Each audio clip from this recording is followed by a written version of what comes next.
عثمانیہ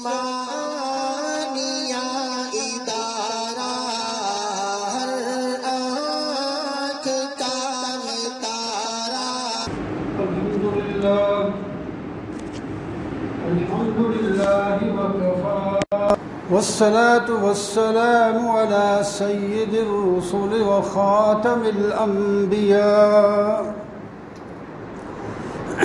اما بعد فأعوذ باللہ من الشیطان الرجیم، بسم اللہ الرحمن الرحیم۔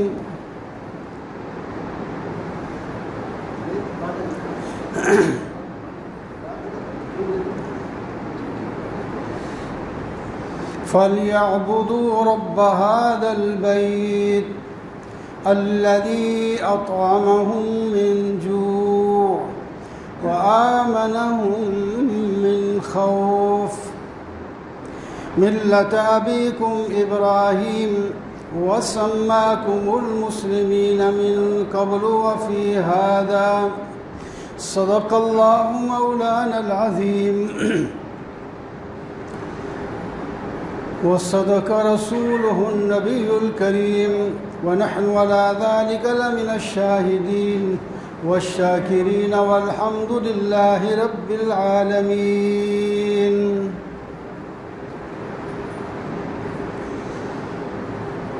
اللهم صل على سيدنا ومولانا محمد وعلى آل سيدنا ومولانا محمد وبارك وسلم۔ محترم و معزز سامعین، بزرگوں، دوستوں اور عزیزوں، سورہ قریش کی آیت اور سورہ حج کی آیت کا ایک حصہ آپ کے سامنے تلاوت ہوا۔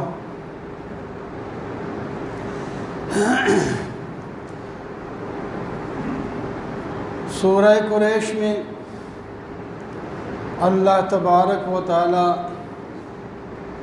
حکم دے رہے ہیں، فَلْيَعْبُدُوا رَبَّ هَذَا الْبَيْتِ، اس رب کی عبادت کرو جس نے تمہیں بھوک سے کھانا کھلایا اور خوف سے امن دیا۔ یہ آخری پارے میں سورہ قریش کے نام سے ہے، چھوٹی سی سورت ہے، اس میں یہ حکم ہے۔ اس سے پہلے ایک انعام کا ذکر تھا، تو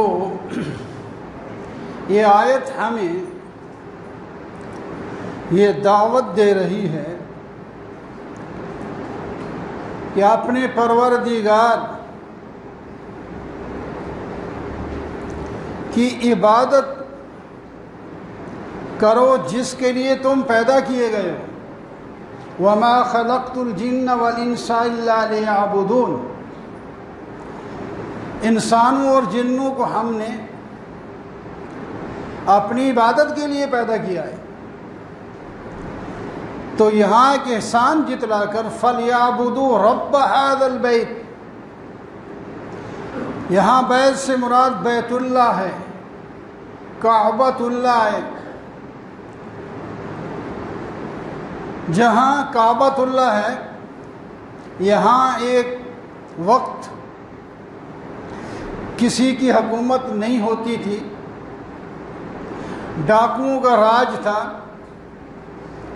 جو آدمی باہر جاتا لٹ جاتا، واپس آتا لٹ جاتا۔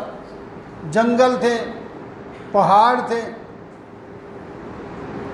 لیکن قریش کو اللہ تعالی نے اس بیت اللہ کی خدمت کی وجہ سے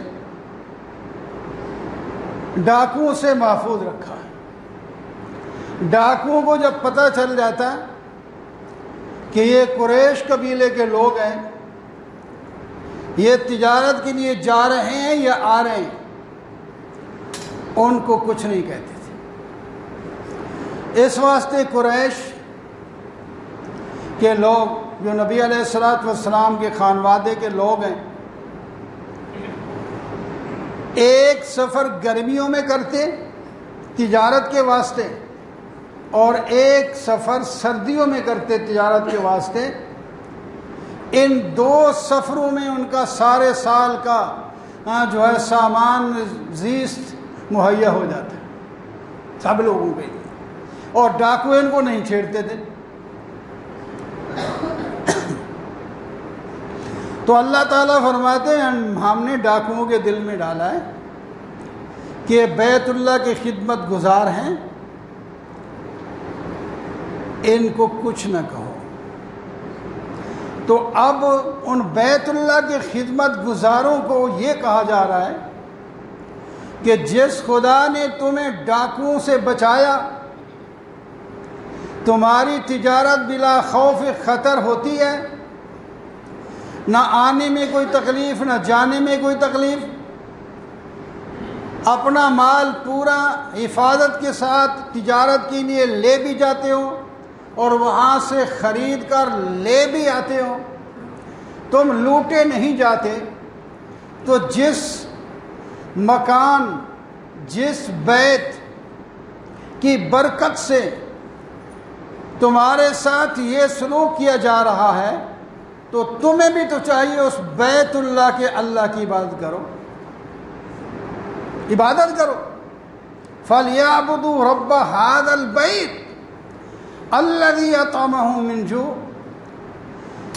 یہاں مکہ مکرمہ میں نہ زرخیز زمین ہے، نہ باغات ہیں، نہ فیکٹریاں ہیں، کچھ سامان زیست وہاں موجود نہیں ہے۔ باہر سے لا کر تم زندگی گزارتے ہو اور بڑی اچھے طریقے سے زندگی گزارتے ہو، تمہارے اندر سردار بھی ہیں، بڑے پیسے والے لوگ بھی ہیں، تو انہی تجارت کی وجہ سے ہو گئے۔ تو اس رب کی عبادت کرو جس نے تمہیں خوف سے بھی نجات دی اور بھوک سے بھی نجات دی۔ تو یہی فٹ ہوتا ہے ہمارے اوپر۔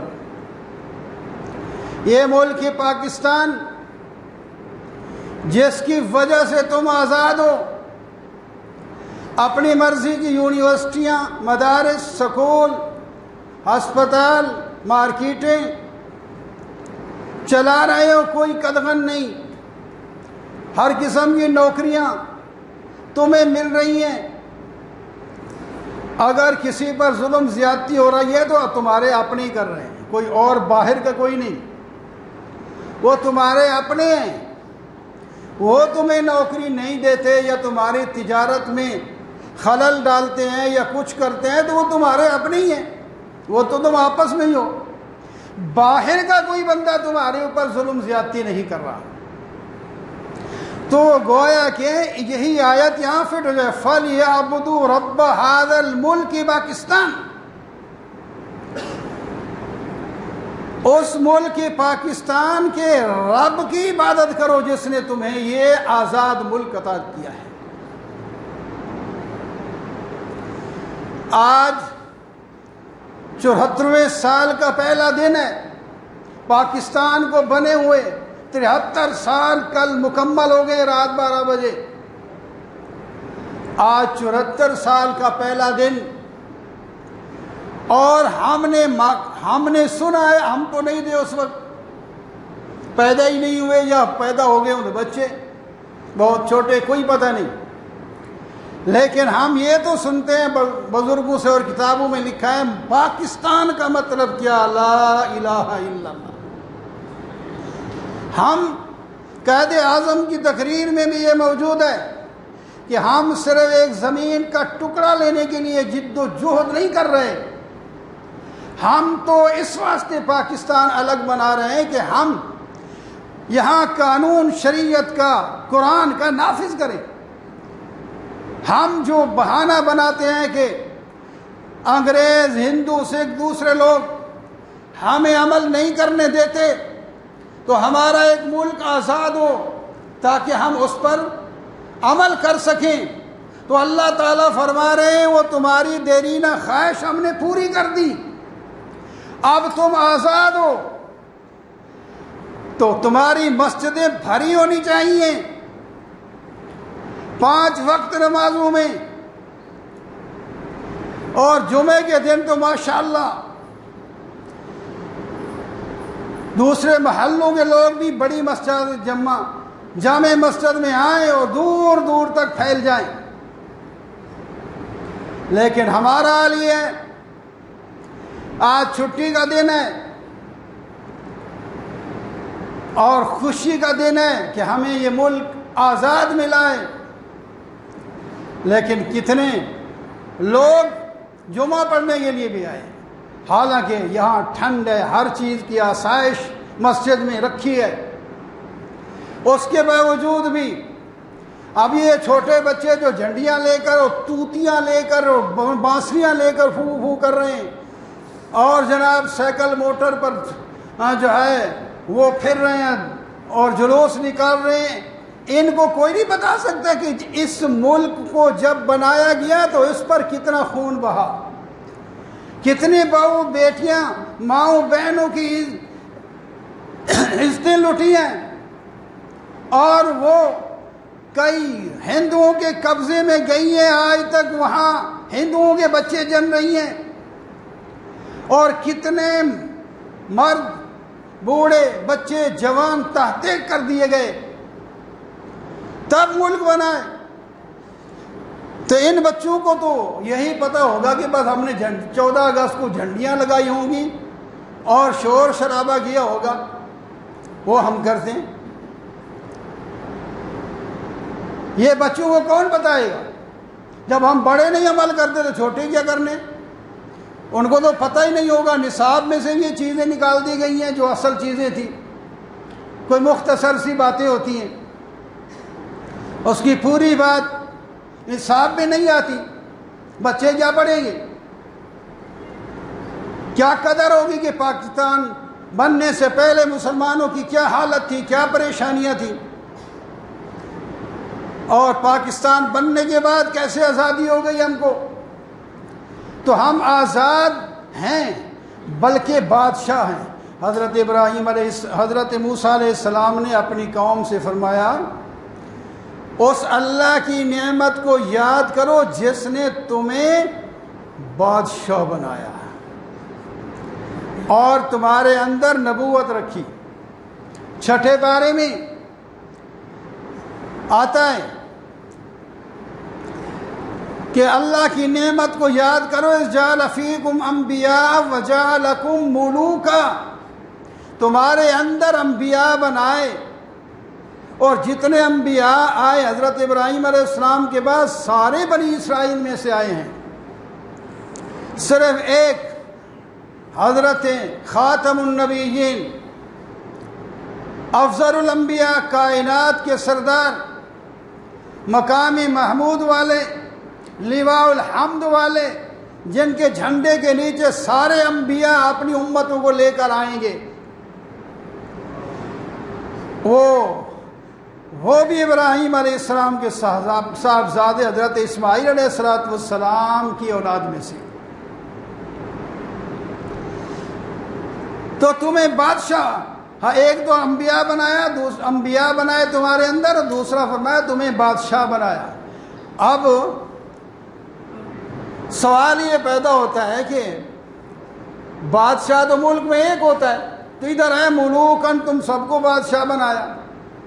تو اس کا مطلب یہ ہے جو آدمی آزاد ہوتا ہے وہ بادشاہ ہوتا ہے، جو آدمی آزاد ہوتا ہے، غلاموں سے پوچھے نا، جو غلام ہیں وہ بادشاہ نہیں ہیں، اب تو وہ غلام ہی نہیں رہے، نوکر ہیں، اگر طبیعت کے مطابق آقا نے اس کے ساتھ موافقت نہیں کہ چھوڑ کے چلا جائے، لیکن غلام تو ایسا نہیں کر سکتے تھے، ظلم کریں، زیادتیاں کریں، بھلائیاں کریں، فائدے پہنچائیں، نقصان پہنچائیں، وہ ادھر ہی رہیں گے، اور نوکر چھوڑ کے چلا جاتا ہے۔